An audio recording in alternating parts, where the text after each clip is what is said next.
noche, ex constituyente del primer proceso, destacada miembro de la UDI, junto a nosotros nuestra queridísima Constanza Juve. ¿Cómo está, Constanza? Buenas noches. Muy bien, muy buenas noches, Gonzalo. Qué bueno tenerla acá, Connie. Sí, muy contenta de estar acá. También saludar a nuestro panel y, por supuesto, al panel de al frente. Me encanta escuchar a Pepe Toro porque es como que el país está en una taza de leche. ¿Ah?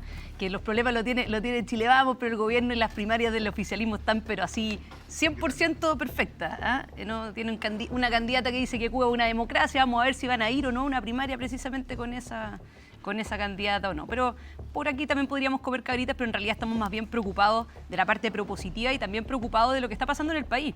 Porque efectivamente Chile no es una taza de leche y no se puede caminar tranquilamente a las 2 o 3 de la mañana, como dijo este Seremi del Biobío o ex Seremi del Biobío. Independiente que haya renunciado, yo creo que es importante dejar claro que decir que Chile hoy día es una taza de leche después no solamente de la crisis, sino que realmente el estado de caos que tenemos en materia de seguridad, una falta de respeto para las víctimas de la delincuencia, a quienes le mataron a una mamá, a un hijo, a un marido. Me parece que es una falta de respeto tremenda y ahí no solamente debería haber venido una renuncia, sino que también pedir las disculpas del caso.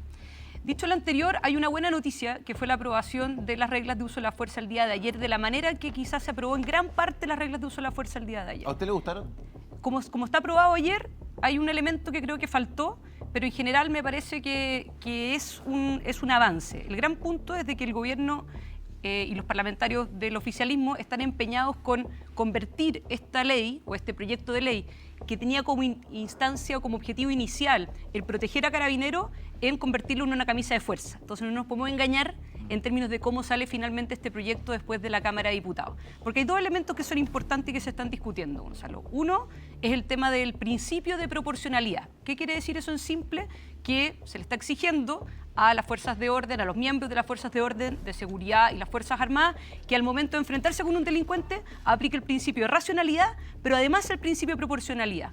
O sea, se le está exigiendo lo mismo que se le exige a un privado que se defiende con legítima defensa al carabinero que tiene el ejercicio y el monopolio exclusivo de la fuerza, lo cual es absolutamente desproporcionado, hablando del tema de proporcionalidad. Eso es algo que no quedó, pero es algo que el gobierno va a buscar reponer y que, por supuesto, le da más manga ancha a los jueces para procesar y condenar a carabineros pero, por ejemplo, y a la Fuerza Connie, pero, por ejemplo, Armada. en simple, esta proporcionalidad, ¿cómo le daría más manga a un juez?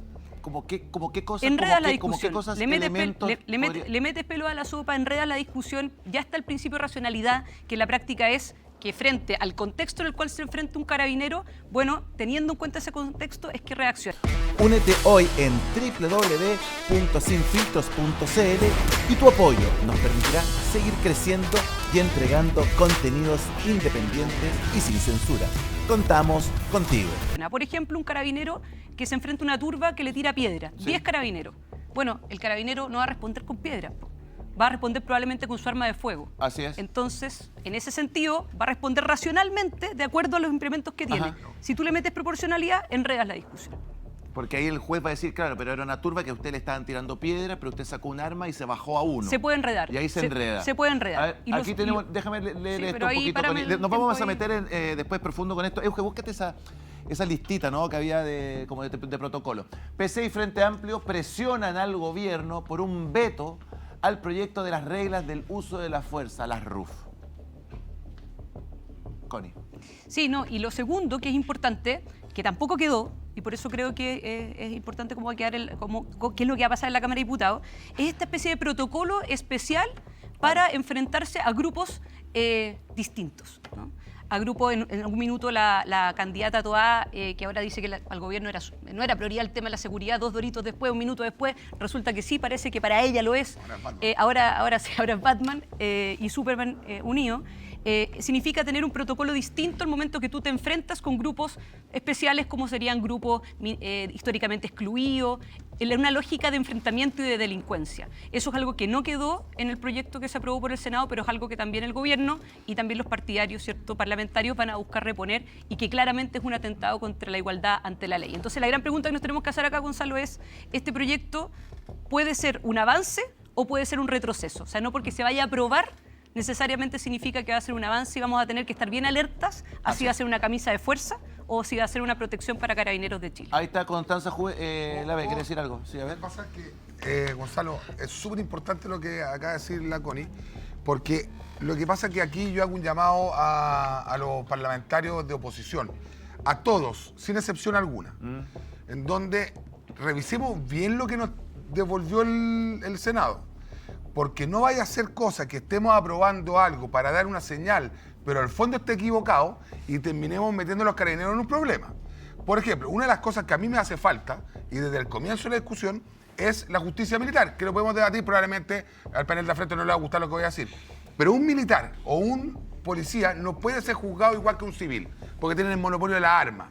¿Por qué? Porque ellos están para defender bajo su soberanía. Entregan su soberanía cuando son parte de estas escuelas K-13, la entregan ¿para qué? Para hacer, digamos,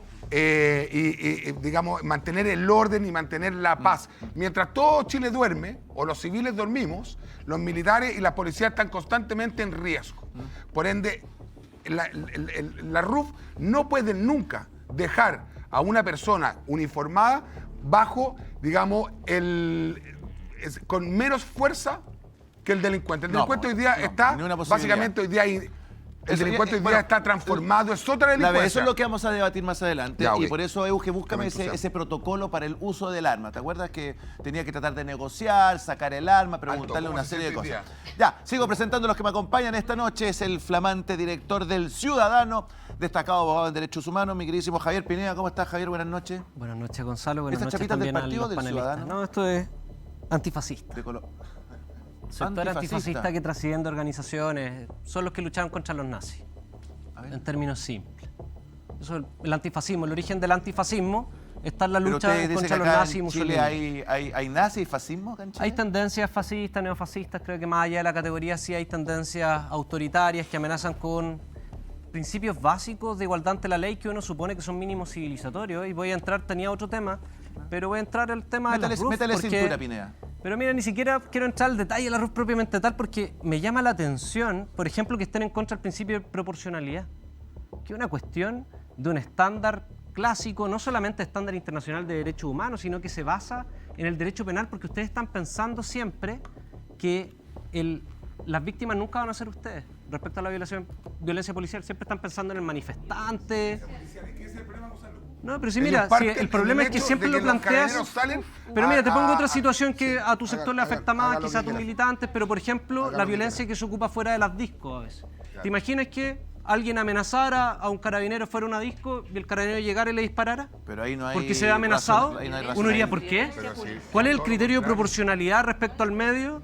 Pero eso ocurre, hay episodios de violencia fuera de los discos. Pero hay una investigación, hay protocolos, pero se estudiará es que por eso uno dice, ¿cuál es la regla proporcionalidad? ¿Cuál es la regla proporcional? Y un principio bien básico, de que los medios usados sean proporcionales respecto no al medio usado por el otro, sino a la agresión que le están realizando. Y eso también tiene... No. Tu vida corre riesgos, por ejemplo, esa situación de turba. Sí. ¿Cuál es la situación de ese carabinero? Uno podría decir, ¿cuántas balas tiene en el arma? Sí. Si él disparara, Ajá. uno diría, ¿cuántas balas alcanza a pegar sin que antes lo linchen? El resto de manifestantes que no van a resultar heridos por la bala. No es una decisión racional que el carabinero salga disparando. Me da la impresión a mí, Pero, Pineda, sin ser carabinero, pero aguanta un poquito, me da la impresión que en esta imagen, si yo soy carabinero, me bajo con el arma, muestro el arma, pego un par de tiros arriba y le digo, flaco, aléjense de acá y lo apunto y se van a ir. Yo le hago una pregunta, y yo no sé, o sea, yo diría, yo me imagino. un carabinero en esa situación, ¿es esa la opción? No estamos ni siquiera discutiendo si podría o no. Es lo más viable en ese contexto donde la cantidad de manifestantes supera la cantidad de balas que tienen. ¿Y qué haría que él usted? salga disparando. ¿Y qué haría usted? No, yo creo que Sale arrancando eso es mejor. una discusión que Sale tienen que dar. mejor. Carabinero, me imagino que por protocolo era no disparar, pero que es distinto. Por ejemplo, si alguien viene... Pero si ese carabinero lo agarran ahí, lo linchan y lo matan No, porque en no es vivo. racional, no es racional, lo podrían linchar solo por el hecho de disparar. Ese carabinero no terminó asesinado. Precisamente por tener un actuar prudente de no hacer lo que usted plantea, que llegar y disparar. Entonces, ese juicio de proporcionalidad, estoy en mi tiempo, que estoy y pido que me lo extienda un poquito porque me interrumpieron bastante.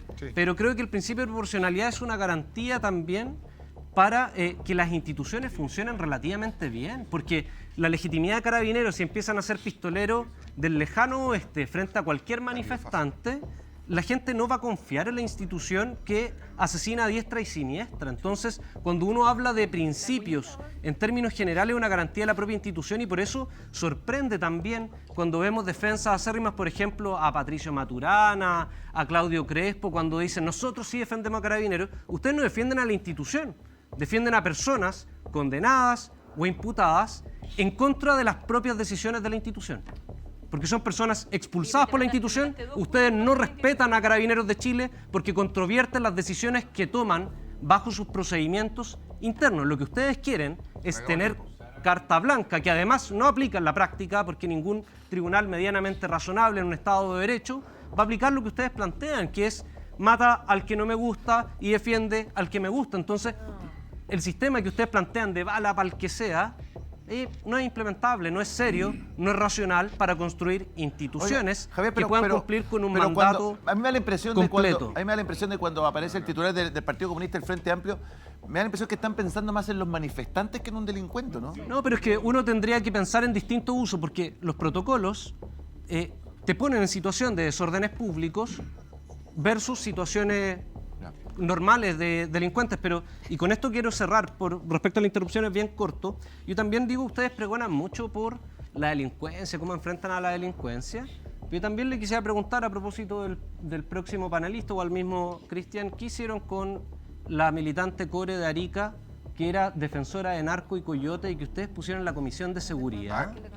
Bueno, entonces, uno dice, también lo mismo el Partido Republicano, eso no es de ustedes, pero que tenía un ex candidato Coquimbo, que era un tipo que se dedicaba a robar cobre e incluso era un empresario internacional del crimen organizado, de la delincuencia. Es como, ¿cuáles son los filtros internos? Muestran mucho ex uniformado, experiencia en seguridad, pero son incapaces de tener control en su propia organización. Pues si se supone que van a hacer inteligencia para todo el país, deberían tener un mínimo control interno. Está en su tiempo. Ahí está Javier Pineda junto a nosotros. Yo le voy a dar tiempo para que le respondan a Pineda. Aguánteme un poquito. Sí. Ya, póngame música de tensión, por favor. A continuación, señoras y señores, viene subiendo en las encuestas. Golpeó la mesa ayer ante dudas, preguntas, ¿cierto? Distintos analistas políticos andan diciendo que no, que si no sube se va a bajar, que estaría aquí, acá. Ayer fue claro. Dijo, tenemos información, encuestas que estamos leyendo, en donde vamos muy bien y vamos a estar en la papeleta a fin de año. Junto a nosotros, Johannes Kaiser. ¿Cómo está, Johannes? Buenas noches, bienvenido. Bien, gracias. Bueno, la verdad es que es una apreciación personal, por supuesto. Yo personalmente estoy bien. No creo que como país estemos tan bien. Acabo de ver nuestra tasa de crecimiento económico no es realmente el ideal en comparación, por lo demás, con nuestros vecinos que están marcando ahora crecimiento récord. Y para nosotros es un problema de mediano plazo el irnos empobreciendo respecto de un país que ha sido siempre un riesgo geoestratégico para Chile. Por otro lado, un tema, porque los otros temas los vamos a volver a tocar, entonces vamos a profundizar ahí, pero hay un punto que me gustaría comentar porque me molesta la diferente aplicación de la ley. Y resulta que el ministro Cordero, flamante ministro del nuevo Ministerio de Seguridad, va entonces con el embajador chino. Y nada contra el embajador chino, nada contra China, nada contra las inversiones chinas, nada contra las empresas chinas. ¿Ya? Pero va entonces con el embajador chino a revisar entonces los daños causados en Rucalhue. Interpone una querella por delito terrorista, en este caso específico. ¿Sí? ¿Se interpuso? Sí, tengo entendido que sí.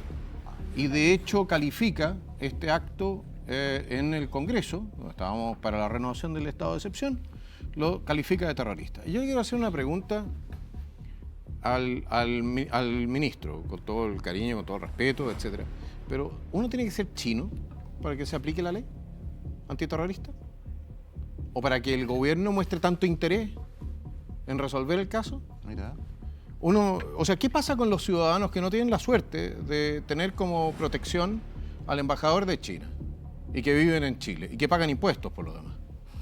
¿Ya? Que tienen ese pasaporte que dice República de Chile, no de China, encima. ¿Qué pasa con ellos?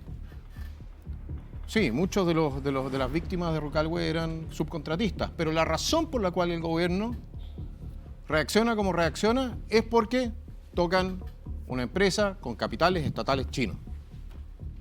No sé una cosa, de alguna manera uno tiene la impresión de que para el gobierno hay dos tipos o hay dos calidades de ciudadano o dos calidades de empresa o hay dos calidades de justicia. ¿Es eso lo que nos merecemos en nuestro propio país? Que los chilenos sean tratados de peor manera, y con todo el respeto que yo tengo a los ciudadanos chinos que se encuentran en este país, pero que sean tratados de peor manera que las personas que se han venido a vecindar en Chile. ¿Es esa la forma de hacer las cosas? Y hemos tenido todos estos ataques del mismo tipo, quizás no tan grandes, pero del mismo tipo, las mismas características en el último tiempo, y yo no he visto una actitud similar. Si no siguen actuando y persiguiendo por delitos terroristas de aquí en más, tengan claro que hoy nosotros como bancada Nacional Libertaria vamos a tomar las consecuencias que correspondan respecto al ministro. Johannes, una pregunta. ¿Qué haría usted si fuera presidente con lo que está sucediendo en la Araucanía? ¿Intervendría? Mire, hay varias cosas que hay que hacer ahí. Una es efectivamente uno se tiene que hacer cargo de lo que han sido los incentivos perversos generados por la ley indígena para producir violencia, ¿ya? Y que han enriquecido de manera absolutamente inaceptable también a intereses que vienen desde el norte, desde acá. Gente que compra entonces el campo para poder vendérselo a la CONADI, siempre y cuando estos estén perturbados, etcétera, etcétera. Sabemos que aquí había un negociado infame. Ese es un punto. Segundo punto. En nuestra opinión, a los mapuches hay que entregarle el derecho de propiedad sobre su tierra, pero no la mitad del derecho de propiedad. Derecho de propiedad completo. Usted, uso, disposición y goce. No pueden ser tratados por el Estado de Chile como ciudadanos relativamente incapaces. Eso tiene que terminar. En tercer lugar, tenemos que ir por los grupos violentistas, que están identificados. No son tantos tampoco. Cuando dice tenemos que ir. Tenemos que ir, como Estado, como país, como nación. Tenemos que ir por ellos, los tenemos que... ¿Pero eso es querella o meter están militares, identificados. fuerza? No. Mire, yo no soy partidario de mantener el estado de excepción así como está ahora. Yo soy partidario de estados de sitio acotados para realizar operaciones, para desactivar estas organizaciones criminales. Exactamente. Pero Estado de entonces, sitio. pero entonces, pero no más de 10 días, con todas las de la ley, para que efectivamente tener en algún momento una masa crítica suficientemente potente para hacer e imponer la ley en el territorio nacional. Y que no nos pase nuevamente lo que pasó cuando fueron a tratar de exhumar el caso de Marchante. O sea, al señor Marchante. Y si no estamos dispuestos a hacer eso, entonces seamos consecuentes como país y cerremos por fuera. Porque si no queremos recuperar el control sobre nuestro territorio respecto de grupos violentistas, de narcos, etcétera, entonces cerremos por fuera, cerramos el Congreso y nos transformamos en Somalia. Entonces, ¿qué importa? Pero en la medida que nosotros queramos recuperar el control, y yo creo que en ese sentido, yo creo que hay bastante más transversalidad de lo que la gente cree, porque también la ministra Toá, ex ministra Toá, ha venido a reconocer la necesidad de hacerlo, en la medida que estemos dispuestos a tomar las medidas que corresponden, asumiendo los costos políticos que esto va a traer, de todas maneras. ¿Cuáles son los costos políticos? Los costos políticos son probablemente que haya fallecidos en el proceso, que haya heridos en el proceso, que haya personas inocentes incluso que puedan ser víctimas en el proceso, porque en este tipo de conflictos puede suceder que exista lo que se llaman daños colaterales, pero como resultado obtengamos al final la paz. La paz, que es el valor más importante que tú puedes perseguir en una sociedad. Y la seguridad para la gente. Connie o Johannes, ¿qué es un estado de sitio acotado un poco para que la gente le quede claro? En simple. ¿Cuál es la diferencia? ¿Puedo? Sí, por favor. Mira, el estado de sitio, tú puedes establecer estado de sitio para todo el territorio nacional, ¿ya? O para cierto espacio territorial determinado en el decreto presidencial. Y en ese estado de sitio tú puedes declarar también la ley marcial. Durante un periodo de tiempo, hasta que tenga que ser renovado por el Congreso, tú en ese espacio actúas con la fuerza pública y con respaldo entonces de las Fuerzas Armadas para sofocar todo tipo de resistencia armada que exista en ese espacio. Esa es la manera, en mi opinión, porque nosotros tenemos recursos muy escasos en este momento, no tenemos un ejército como el 82, donde uno puede hacer un estado de emergencia o de sitio a nivel nacional. Tú tienes que concentrar los recursos, cerrar ciertos sectores, hacer la limpieza, ¿cómo? Ya, hiciste estado de sitio acotado en Temuco y entraste, sacaste a toda la gente que se fue a la ciudad. No sacaste a la gente, no estás haciendo, no estás, en primer lugar no puede haber expropiación en este caso. No estamos hablando de expropiación, no, lo que estamos hablando es tú entras y tú encuentras efectivamente, por ejemplo, plantaciones de droga que se han encontrado, o encuentras armamento que se ha encontrado. Lo sacaste todo, ¿qué vas a hacer una semana después? ¿Qué haces una semana después? En primer lugar ya tienes a la gente que es responsable, la tienes detenida y enfrentando procesos. ¿Y tú crees que se van a quedar ahí cuando entre el... Bueno, la idea es que la idea mía no es erradicar. No, lo que pasa, caballero, es que usted tiene un problema. Usted tiene un problema. Yo no soy partidario. A diferencia de ustedes, yo no soy partidario de las limpiezas étnicas. Y eso significa que si tú vas a intervenir en Temucucuy, vas a buscar a los responsables, no a toda la comunidad. ¿Quiénes son los responsables? ¿Te van a estar esperando ahí? Los que tienen armamento, los que están violando la ley. Y van a estar esperando ahí, no se van a ir a Temuco, a la ciudad. ¿Cómo? No se van a ir a la ¿Y ciudad. por qué se van a ir? O sea, ¿tú crees que te van a esperar? Le anunciaste estado de sitio, anunciaste que los vas a masacrar y te van a estar esperando ahí. No solamente se van con la arma en la mano. Probablemente se van a ir a la ciudad, así como lo han hecho los narcos. ¿Y van a volver a la otra semana? Los narcos en la zona sur, bueno, este tipo de operaciones. Por una semana. Bueno, pero me vas a dejar terminar de hablar. Pero es que plantea una solución que es grave, porque tienes probabilidad de ser presidente. Pero no se caliente. A mí me preguntaron. Lo que pasa es que tú dices. Quiero la racionalidad de la medida que quiero adoptar. Lo que tú planteas es no hagamos esto. No, yo te estoy diciendo, tu medida es completamente inefectiva, recuperar el control territorial que puede traer muerte y no te soluciona el problema. No, mira, cuando muere un delincuente normalmente se soluciona un problema. Se trata de mover un delincuente, son comunidades completas que están en primer lugar, cuando muere un delincuente normalmente deja de cometer delitos. Ese es el primer punto. Así que el que se resista a la fuerza del Estado tiene que estar dispuesto a que se le aplique la fuerza del Estado. Espero que puedan ser detenidos y puedan ser llevados a la justicia como corresponde. Pero cuando hay resistencia armada, entonces se les aplica la fuerza del Estado hasta el momento que esa resistencia cesa, aunque no le guste al caballero. Muchachos, el tema está muy bueno. Aguanta un poquito que quiero presentar, Pineda, aguanta un poquito. Le voy a dar su opening, pero nos metemos en este tema. Junto a nosotros, exdiputado, exministro, jugador de lujo, muchachos. Le viene a poner altura, vuelo a este programa. Expresidente del Partido Socialista, junto a nosotros, un decano de Sin Filtros, Osvaldo Andrade, ¿cómo está? Bienvenido, buenas noches. Muy bien, muchas gracias. Un gusto tenerlo acá. ¿Había venido a esta quinta temporada? No. ¿Y qué le parece el año pasado? ¿El boliche? ¿Le gusta el boliche, no, que le montamos? No, está precioso. Se nota que les ha ido bien. Sí. Mire, yo... El lucro, pues. Claro. O algún buen benefactor. No, fundaciones no hemos montado, pero en cualquier momento la monto. Hay tantas formas. Por favor. Hay tantas formas. Ya. No nos vamos a ver la suerte entre gitanos. No empiece, ya, pues. Mire, a propósito de la conversación que estábamos teniendo recién, yo quisiera recordar algo, porque siempre es bueno que estas cosas uno las contextualice en el tiempo. A fines de y esto a propósito de la discusión sobre la RUF y las declaraciones que se han hecho a propósito de la candidata. A fines del mes pasado, de marzo, se conmemoraron 40 años del asesinato de 3 profesores. Sí. Santiago Guerrero Latino.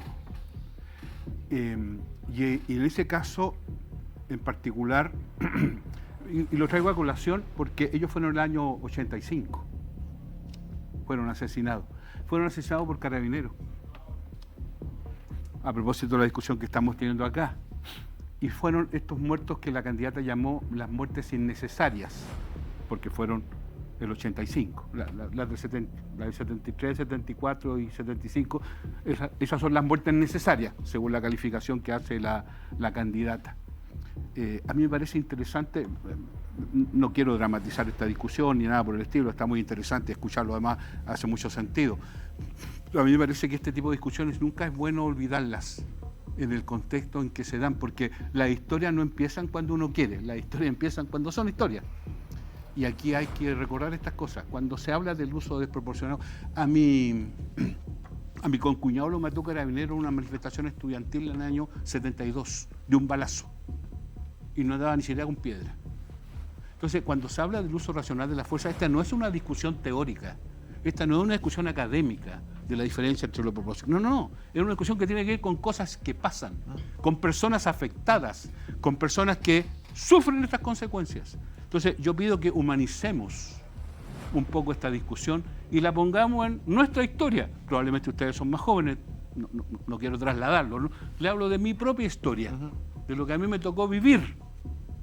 Entonces, es bueno tenerlo en consideración, se da cuenta, porque las discusiones teóricas, yo también soy abogado, puedo hacerme cargo de esa parte, es interesante, pero tiene solo sentido en la medida que uno le pone carne y hueso a estas cosas, pues. Y fíjese que hace 40 años que asesinaron degollados a 3 profesores, un sociólogo y 2 profesores. ¿Sabe cuál era su pecado? Eran comunistas. Miren qué tremendo. Gracias.